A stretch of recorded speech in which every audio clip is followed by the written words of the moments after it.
मोकळ आभाळ पंढरीची वाट चालू लागली पाऊल नाम गोड ओठी माऊली माऊली अंतरी भेटीची चाहुल मोकळ आभाळ पंढरीची वाट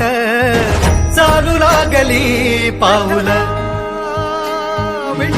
नाम गोड ओठी माऊली माऊली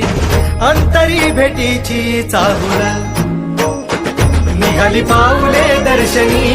ध्यास लागला पंढरी हो असं या उरात दाटली